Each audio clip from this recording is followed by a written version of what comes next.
De volta com revista Brasil TVT, aqui na TVT e também na Rádio Brasil Atual. Depois do depoimento do hacker Walter Delgatti à CPMI do 8 de janeiro, o advogado de Mauro Cid, César Bittencourt, prepara uma confissão, mas afirmou que não tem nada a ver sobre as joias, mas vai ter uma confissão, segundo o advogado Bittencourt. Na última sexta-feira, o ministro do Supremo Tribunal Federal, Alexandre de Moraes, ordenou a quebra de sigilo bancário e fiscal de Jair e Michele Bolsonaro.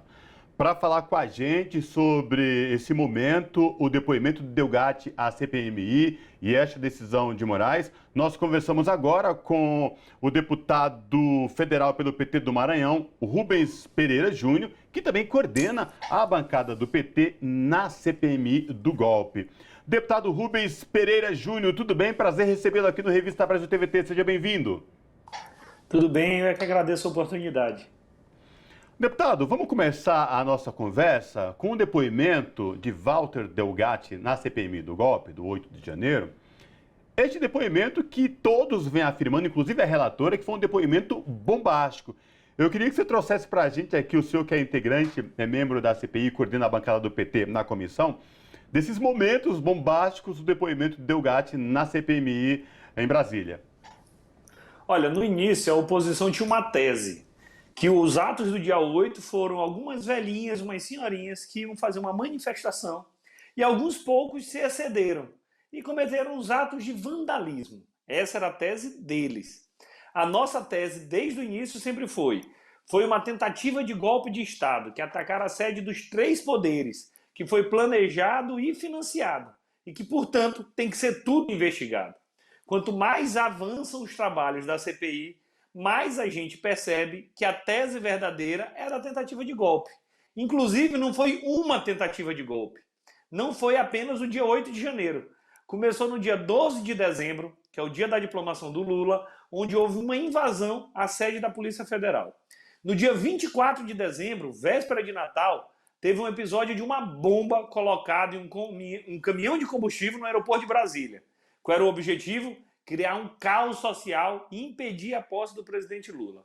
Teve uma terceira, que era uma minuta golpista. Todo mundo pedindo uma decretação de estado de sítio, uma decretação de estado de emergência, alegando o artigo 142 da Constituição. A quarta foi a do dia 8 de janeiro. Eu já estava abismado com tantas tentativas de golpe assim. Tanto desrespeito à democracia, à Constituição, à vontade soberana do povo brasileiro. Mas ontem, no depoimento do Delgatti, nós descobrimos uma quinta tentativa, feita pelo hacker de Araraquara, que foi contratado, vejam só, para quebrar o sistema da urna eletrônica, para poder inserir votos diferentes daquilo que o eleitor fez. E o mais grave, segundo o Delgatti, quem o contratou para essa tarefa? O ex-presidente Jair Bolsonaro. Portanto, no dia 10 de agosto do ano passado, em plena campanha, qual foi a agenda do presidente Bolsonaro, do ex-presidente Bolsonaro? Recebeu o Delgatti no Palácio da Alvorada. Para quê? Para tomar um café. E qual era o assunto? Formas de invadir a urna eletrônica. Então era uma outra tentativa de desvirtuar a vontade do povo. Ao meu ver, naquela altura o Bolsonaro já sabia que ia perder a eleição, porque o governo estava muito mal avaliado, desde a pandemia, a ausência de políticas públicas. Ele já tinha percebido que só o cercadinho não vence uma eleição de presidente da República, apesar de todos os abusos. E aí ele chama o hacker e diz, temos que invadir a urna eletrônica. Qual é? Então, mais uma tentativa de golpe. O que o hacker responde para ele? Olha, não dá. O sistema é infalível. O código-fonte fica guardado num cofre no TSE e é offline, portanto não tem como invadir. Aí o que o Bolsonaro faz então sucessivamente? Dois pedidos. Pois cria uma urna falsa, com código-fonte diferente. Para quê? Só para a gente simular que a pessoa está votando em um número e está dando outro candidato. Qual era o objetivo desse vídeo, dessa simulação? Ser mais uma fake news para alimentar eles próprios, a própria base bolsonarista, para ter um caos social, deslegitimar o Poder Judiciário e colocar em suspeição o resultado da eleição. Além disso, que é outro absurdo, o Delgatti saiu com mais uma tarefa. Qual foi? Ir até o Ministério da Defesa, reunir com os técnicos da Defesa para poder elaborar perguntas para a Justiça Eleitoral para colocar em suspeição a eleição. Repito, isso tudo era orientado, determinado diretamente pelo ex-presidente da República, Jair Messias Bolsonaro. E aí o hacker perguntava, olha, mas isso não pode ser perigoso? E ele dizia, se alguém lhe prender, eu prendo o juiz que lhe prendeu. E, deputado... E ainda tinha mais, só para poder arrematar. Conclua, com certeza. E aí tinha a questão, e o custo? E o custo disso tudo? E aí diziam para ele, não se preocupe com o custo, que nós temos como financiar isso. Então ontem ficou, sem sombra de dúvidas, a real e direta participação do Bolsonaro numa tentativa de desestabilizar a eleição para evitar a vitória e a posse do presidente Lula numa clara tentativa de golpe de Estado. Foi infrutífera, porque a urna é inviolável e, graças a Deus, é que com isso o povo pôde exercer livremente a sua vontade. Exatamente. Estamos aí falando dos trabalhos da CPMI, do depoimento mais recente do Delgatti, mas queria trazer para esse contexto também a operação da Polícia Federal nesta sexta-feira pela manhã, de busca e apreensão e de prisão preventiva de vários agentes ali da Polícia Militar do Distrito Federal. Isso é, existe o trabalho sendo feito pela CPMI, de todo o processo dentro da Câmara, inclusive um pedido da extrema-direita, né? Que é um caso que eu quero perguntar para o senhor depois, mas há também o trabalho da Polícia Federal acontecendo em paralelo, acontecendo ao mesmo tempo em que essa CPMI ocorre. Então, diante de todas essas informações que a CPMI está trazendo à luz, e também da atuação da Polícia Federal. Esse pedido de CPMI da extrema-direita foi um tiro no pé, no final das contas, porque eles estão se enfiando num buraco cada vez maior e se colocando para serem julgados e responderem pelos seus atos? Com certeza. A pauta do governo não era a pauta de CPI. CPI é uma pauta política apenas. A pauta do governo é a pauta do mundo real, aquela que melhora a vida das pessoas. O governo está preocupado com Minha Casa Minha Vida, com o preço de combustível, com Bolsa Família, com a retomada da economia, com o aumento de emprego. É com escola em tempo integral, é com mais médico. Essa é a pauta que o governo tem prioridade. Mas já que a oposição insistiu tanto, o governo não se opôs e concordou com essa criação da CPI. Só que lá na Câmara, toda vez que tem uma frase bonita que a gente não sabe de quem foi, a gente diz que foi de Ulisses Guimarães. E ontem um deputado experiente me disse, olha, Ulisses já falava, CPI é que nem um avião. Tu sabe da onde ele decola, mas tu não sabe onde ele vai pousar. E é isso que está acontecendo. A gente sabe como começa, não sabe como termina. E a CPI tem essa característica de fazer uma investigação política, mas uma investigação pública, com ampla cobertura da imprensa, com ampla cobertura da sociedade civil, e faz com que aqueça o assunto, coloque essa pauta na ordem do dia, e inclusive tira alguns entraves das próprias investigações ordinárias. Então a CPI até aqui é extremamente positiva. Seguramente a oposição já se arrependeu, já deve estar pensando em como encerrar. Na penúltima oitiva, eles já estavam esvaziando a comissão, poucos deles fazendo pergunta, porque não tem mais o que perguntar, e a tese deles era absurda. Qual era a tese deles? Que o governo, que é vítima, na verdade era o culpado pelos atos do dia 8. Até as pedras sabem quem planejou e executou esse ato do dia 8 e que todo o Brasil viu indignado, que não foi um ato contra o governo do presidente Lula apenas. Uma reclamação, eu quero mais saúde, mais educação, é da democracia, faz parte. Mas o que aconteceu foi a invasão e a depredação na sede dos três poderes, Palácio do Planalto, Supremo Tribunal Federal, Câmara e Senado. Então foi uma tentativa de golpe de Estado, como tudo que eles fazem, por serem incompetentes, foi infrutífera, graças a Deus, mas aí exige de nós uma reparação, uma apuração para reparar, uma apuração para apurar responsabilidades e para ter um caráter educativo de que atos como esse não se repitam na história brasileira. Deputado, depois do depoimento do Walter Delgatti na comissão, na CPMI, do golpe, dos atos golpistas de 8 de janeiro, muito se aconteceu nos últimos desdobramentos de sexta-feira em diante. Na sexta-feira à noite, o ministro do Supremo, na quinta-feira à noite, aliás, o ministro do Supremo Tribunal Federal, Alexandre de Moraes, pediu quebra de sigilo bancário e fiscal de Jair Bolsonaro e de Michele Bolsonaro. Para além disso, as revelações de Walter Delgado Júnior envolvendo toda essa questão de Bolsonaro com o sistema eleitoral, tentativa de invasão de urnas. Como é que está o clima em Brasília? O que é que se diz a respeito de Bolsonaro? Duas coisas. Primeiro, está fervilhando no sentido de que ainda há muito por vir, agora que está no início da investigação. E fica claro que não é um revanchismo político, nada disso. Pelo contrário, são as gravidades dos fatos. Se a polícia tivesse feito essa investigação no primeiro dia de governo, todo mundo diria, isso é uma retaliação. Não é o caso. À medida que se vai investigando por uma linha, vão sendo descobertos outros pontos que têm que obrigatoriamente serem investigados. É o caso de uma descoberta fortuita de provas. Você está investigando um crime e você sai encontrando provas de outros crimes. Então, é um trabalho técnico. Eu, particularmente, prefiro que isso fique no âmbito da polícia e do judiciário. Bolsonaro vai ser preso ou não vai ser preso? Para mim, essa é uma decisão que não cabe à política decidir. É uma decisão técnica do judiciário, respeitando a Constituição, respeitando a jurisprudência, respeitando as leis, diferente deles, que comemoravam prisão ilegal. Eu não embarco nessa. Mas, portanto, é uma investigação técnica e que está avançando bastante. Ou seja, ainda há muito por vir. Por outro lado, e aí já na política, sobre Bolsonaro, eu já sou daqueles que pensam que a gente tem que falar o mínimo dele. Bolsonaro já está inelegível, ele já é carta fora do baralho. Tudo que ele quer é que a gente continue alimentando o nome dele, para ele tentar chegar em 2026 e fazer uma transferência de voto. Eu acho que o Bolsonaro é um desserviço até para a direita brasileira. Ele impede o crescimento e surgimento de novas lideranças. Eu não vejo problema nenhum em se discutir governo de esquerda, de direita, liberal, mais conservador, não tem problema. O que não dá é de debater, de conversar, de discutir com a extrema-direita, com aqueles que são negacionistas, que negam a ciência, que negam a estatística, que negam a realidade, que negam a democracia.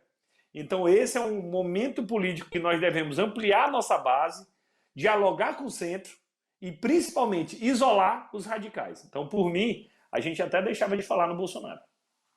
E pensando nessa sua perspectiva, deputado, você acredita que esse está sendo a movimentação também do setor militar? Porque a gente tem um silêncio, né, no meio militar sobre as recentes informações que nós tivemos, que se aproxima cada vez mais de Bolsonaro e do clã Bolsonaro, né, da família e de todo o seu entorno, ao mesmo tempo que existe essa informação do Bittencourt, advogado de Mauro Cid, de que ele fará uma delação, já recuou, como meu colega disse, que não será sobre as joias, mas então que haverá uma delação. Será que essa é uma movimentação dos militares também de se descolar do Bolsonaro, que se enfraqueceu, como o senhor já colocou? Sem dúvida alguma, a gente tem que fazer um registro.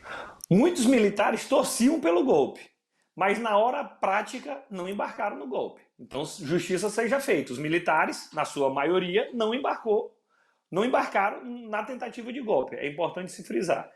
A realidade ajuda a enfraquecer esse movimento do Bolsonaro com os militares. Porque qual era a expectativa deles? Que em 6 meses aqui tivesse a maior confusão do mundo, que o governo não se acertasse, que ia dar tudo errado.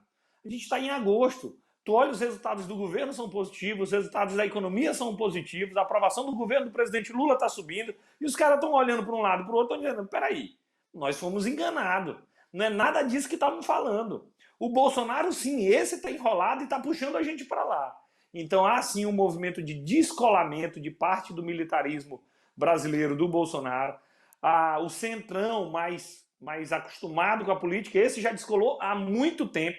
E é até normal que seja assim. E eu repito, nós devemos fazer esse diálogo com o centro democrático. Nós não queremos o Brasil dividido como saiu das urnas. 51-49. Foi um resultado muito extremo, muito delicado. Nós tínhamos pela esquerda o melhor candidato de todos possível, que era o presidente Lula. E ainda assim a eleição foi num detalhe, por muito pouco. Então o nosso desafio é dialogar com o centro, dialogar com os militares, dialogar com partidos que não concordam em todas as pautas com a gente, mas ter o maior número, a maior parte de convergência possível. E isso é fazer política. olha, a gente não vai mudar o nosso projeto de governo, aquele que foi oferecido à população e a população concordou nas urnas em outubro do ano passado. Mas o nosso desafio é isola os radicais. Esse sim, nós não podemos compactuar. É por isso que nesse aspecto tem que ser, inclusive, sem anistia. Deputado, momento cômico do depoimento de Walter Delgatti na CPMI dos atos golpistas do 8 de janeiro. Filho do ex-presidente Bolsonaro, senador, o Eduardo Bolsonaro, ele foi lá e disse, depois de ver o pai, então o presidente, atacar todo o sistema eleitoral brasileiro, as urnas eletrônicas, a justiça eleitoral, ele vem e fala que o convite para o Walter Delgatti não era para ele fraudar o sistema, as urnas, e sim melhorar o sistema eleitoral para levar umas dicas para a justiça eleitoral. Como é que vocês viram essa declaração e esta fala do parlamentar filho de Jair Bolsonaro na comissão? Olha, é delirante, estapafúrdia, dissociada da realidade. A gente sabe que é mentira, e ainda que fosse verdade, ainda é absurda. Tantos técnicos, especialistas na justiça eleitoral, no sistema de votação, e você vai chamar um hacker condenado, estelionatário, para poder ajudar o presidente da República? Óbvio que isso é um absurdo, não colou essa justificativa, mostrava só o desespero e a falta de argumento que a oposição tinha naquela oitiva de ontem. Então ontem ficou claro a participação do Bolsonaro, o pedido para fraudar as urnas, a reunião com o hacker lá no Palácio da Alvorada. Eu vou até reclamar do Lula. Lula, tu ainda não me chamou para tomar café. E o Bolsonaro chamava lá o hacker para tomar café no Palácio da Alvorada. Então, assim, é um nível de desespero, e é justamente por essa ausência de gestão do Bolsonaro que ele perdeu a eleição. Que ele foi o primeiro presidente a não se reeleger, disputando a eleição. Então, é desespero por falta, de fato, de ter consistência na narrativa. E o Delgatti estava na condição de testemunha, portanto, ele não podia mentir, e ele disse, olha, topa uma cariação. Pode trazer a Zambelli, pode trazer o Bolsonaro, que eu faço a cariação. Então, quanto mais eles tentavam desqualificar o hacker, mais eu me perguntava, com toda essa ficha, e ainda assim, o presidente da República chama esse cara para tomar café no Palácio do Planalto? Não tem jeito, ficou clara a participação do Bolsonaro na tentativa de golpe.